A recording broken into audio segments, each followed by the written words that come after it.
Hello everyone, I am Rusha Mukherjee, a student of Srinagar College and currently interning with LEXIS and Company. Today I am going to talk about the perils of the sea. The perils of the sea is one of the most important concepts that is there under the marine insurance. As per the marine insurance policy, includes mandatory loss due to the perils of the sea. But at the same time, it is one of the most difficult concepts to define and understand. Even though some principles have been evolved for determining whether a particular incident is caused by a peril of the sea or not, it is impossible to come out with a common solution for the same. First, it has to be evaluated on the facts and circumstances of a given case. First, it is beyond human comprehension to predetermine all the incidents that may take place on a ship while at sea. It is completely uncertain and upon God's grace. In certain cases, one of the factors of the loss may be the sea, but it may not be the proximate cause of loss. Sometimes it may be the distant cause of loss. The loss would be covered or not be covered under the loss by the perils of the sea. Only the direct ones will be covered under the loss by the perils of the sea. There has been no statutory definitions of the perils of the sea under the English law. The Marine Insurance of the 1906 defines only the maritime perils and states that the term perils of the sea are used in a marine insurance policy does not include every casualty and may happen to the subject matter of the insurance on sea. It must be a peril of or due to the sea. In India, the law relating to the marine insurance is incorporated in the Marine Insurance Act 1963. The Act is more or less similar to the English Act of 1906. Like the English Act, this Act does not define the perils of the sea also. We know about defining only the maritime perils.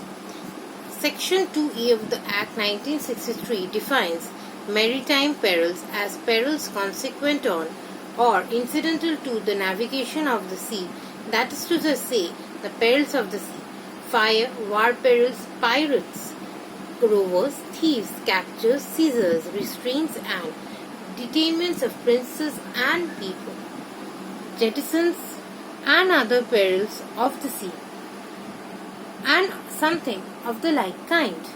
While determining whether a particular loss is caused by the perils of the sea or not, the Indian courts rely heavily on the English cases. The English cases are the guidelines.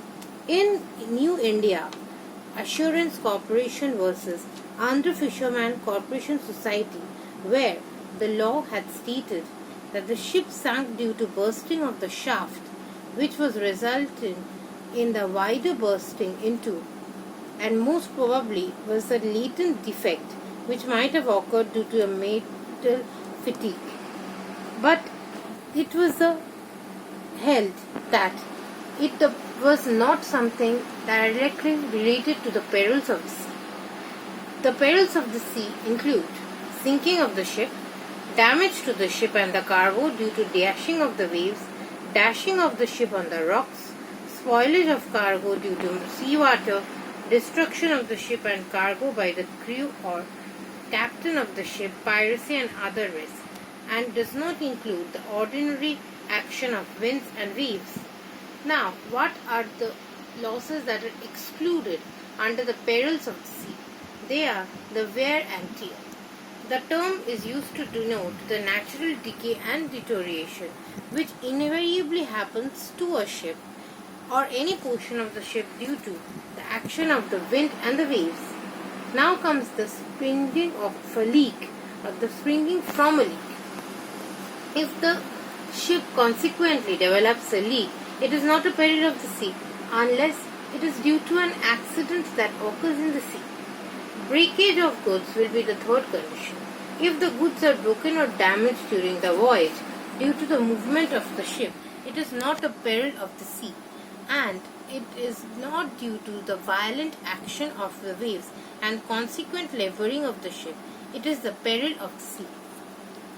last 2 points would be the inherent vice that the insurer will not be liable for any loss or defect in the goods if the fruits are rotten or the wine becomes bad due to some inherent decomposition. The proximate cause has to be there due to the death of animals due to the natural causes or for any other reasons will not be deemed to be a peril of the sea. The peril of the sea will actually be a very important part of the marine insurance. To get more information like that, kindly subscribe to the channel. Stay happy and stay home.